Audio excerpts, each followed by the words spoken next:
is another Jim Joe Air Force one of one art piece. Is my friend basically who inspires me. Qu'il s'agisse de l'inspiration et de la raison pour laquelle Virgil Abloh a écrit sur des chaussures, de l'écriture derrière l'iconique If You're Reading This It's Too Late de Drake, ou la cover de Jesus de Kanye sur Apple Music, personne dans le monde de l'art n'est comparable à Jim Joe. Le fait qu'en quelques années, il soit passé d'un simple graffeur présent à New York à celui d'artiste visuel probablement le plus en vue, et puis plus rien. Il s'est effacé comme seuls les vrais anonymes peuvent le faire.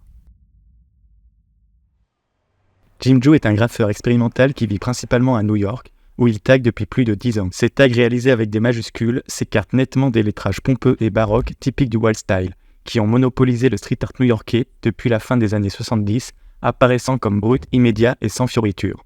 Poubelles, murs, vitrines abandonnées, portes, façades, telles sont les toiles que Jim Joe choisit pour ses œuvres. Jim Joe rejette et déconstruit l'idée de posséder une œuvre et le rôle traditionnel d'un artiste dans le graffiti. Il met en avant le fait que le street art est éphémère, temporaire et changeant. Dans l'une des très rares interviews qu'il a accordées au New York Times, Jim Joe a déclaré que l'une de ses références est Marcel Duchamp, un aspect qui est clairement évident dans l'autoréférentialité de ses œuvres. Bien qu'il n'ait pas de page Wikipédia, Jim Joe a tout fait, participé au défilé Louis Vuitton, aidé à concevoir certaines pièces et à créer des œuvres d'art pour les personnes les plus célèbres de la planète. Tout cela en restant à l'écart des projecteurs en tant que véritable créateur de changements sans visage. Ces derniers temps, Jim Joe a vécu encore plus dans l'ombre qu'auparavant. Avant le décès de Virgil, il collaborait souvent sur des discours et des projets. Il est probable que la disparition de Virgil soit l'une des raisons pour lesquelles Jim Joe a décidé de parler moins depuis.